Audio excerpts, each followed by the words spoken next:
Hi. So, my chest is like super tight. This is really just to kind of document what I'm going through and hopefully help other women out there, definitely ones that are around my age, as this is kind of not common, but becoming more and more common. I just got back from the Women's Center because I have, for the past month, had swelling and pain in my left lymph node. I think it's your axilla lymph node, in your armpit, basically, and it's been visibly more swollen. And you can tell there's a big difference between my right and my left, and it's been very painful and almost like constant. And even if I'm like laying on my right side, like that weight coming down, I don't know, it's not pleasant. And because it lasts more than a week, I was like, okay, something's going on. Because usually, when you're sick, it lasts a week and then it goes away. Oh my God, my dogs. Sorry about that. Yeah, I know, buddy.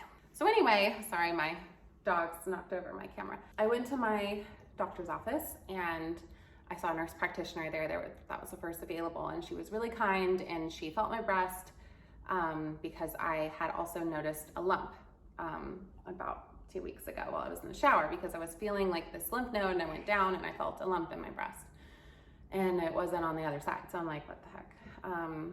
So I just went in and I was like, this is what's going on. I also told her that my cousin on my mom's side, she passed away at 27 from breast cancer. She had just had a baby. She felt a lump and she was getting sick, and she told her doctor, and he was like, oh, it's just a clogged milk duct, you just had a baby, it's not a big deal. Like, didn't even look into it, and wrote her off multiple times. After about 6 or 7 months, her family was like, you need to get a different doctor. She got a different doctor. The doctor looked and she found out that she had stage 4 breast cancer that had spread to her liver and a few other places. And she passed away very quickly at 27, and I am 27.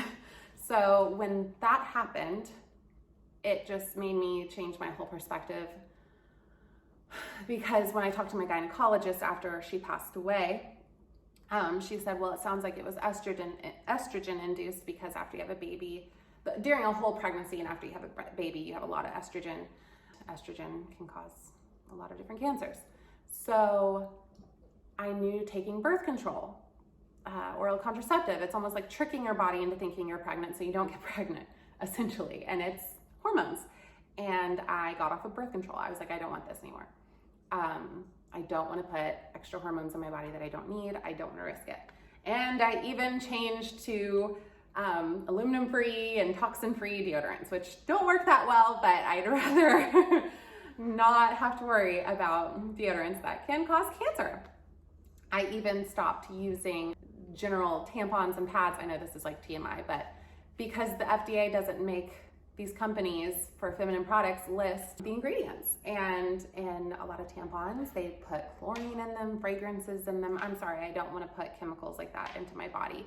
And even organic cotton can change your pH balance and things like that. So I just went straight for the underwear that is made for periods, and reusable things are also better for the environment, and they're just as effective.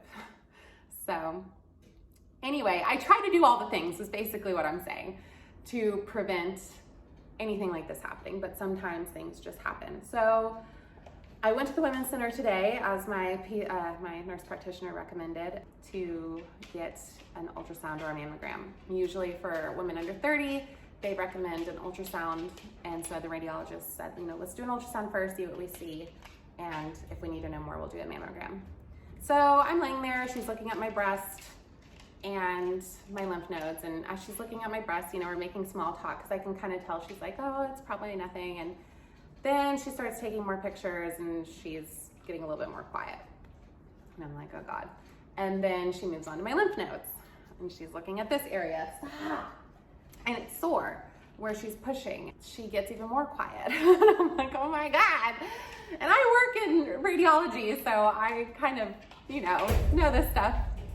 Sorry, my dogs. As she's looking at my lymph nodes, she's like, have you had you know, any kind of autoimmune diseases or, you know, bit by anything or injury to your left arm. It was the autoimmune disease that really was like, what? No, not that I know of. I mean, no.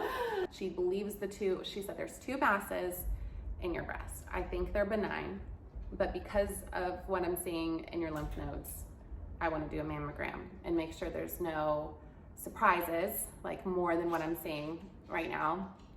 And because of what's going on with my lymph node on the same side as these 2 masses, she wants to do a biopsy of one of the masses and of my lymph node. So next week on Monday, which thank God it's soon, because if it was any later, I'd probably be breaking out, I'm going to have 2 biopsies done. And yeah, it's just,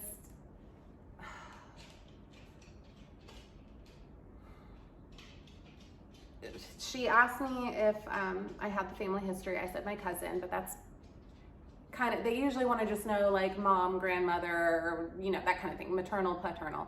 Don't really know any history on the paternal side.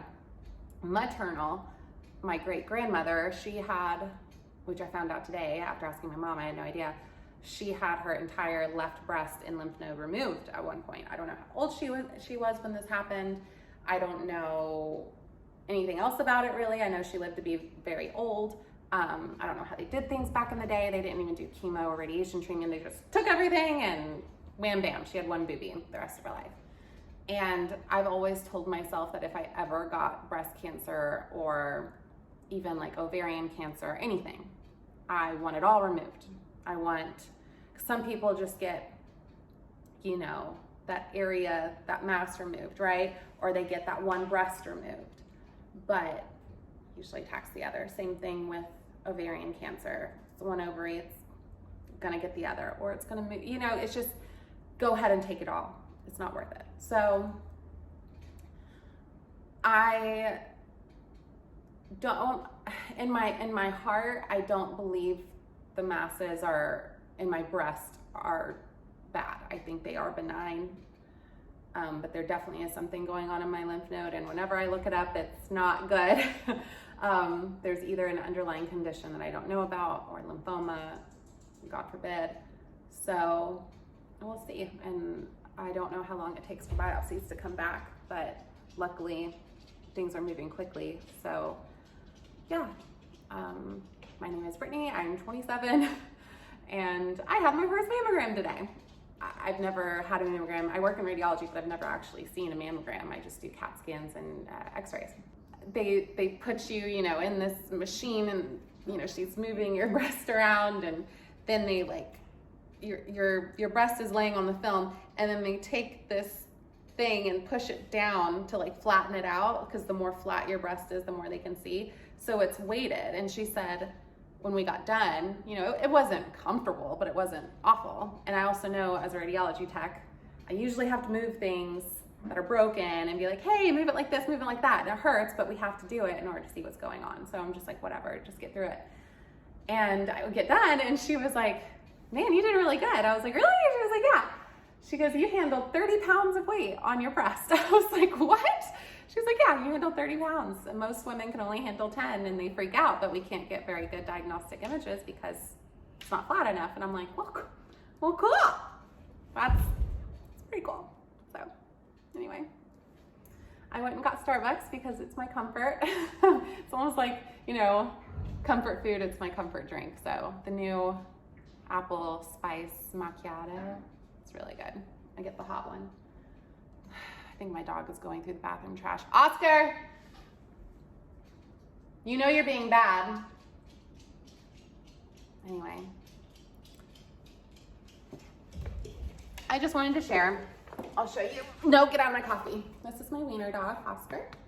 He's a little shit. Come here. And this is Augie. He's my big baby. He's like an Akita lab German Shepherd mix. We really don't know. He was found on a farm as a puppy and adopted. So anyway. Okay, well, obviously you know who's the oldest. It's the grumpy one. Get out of my drink. Okay, so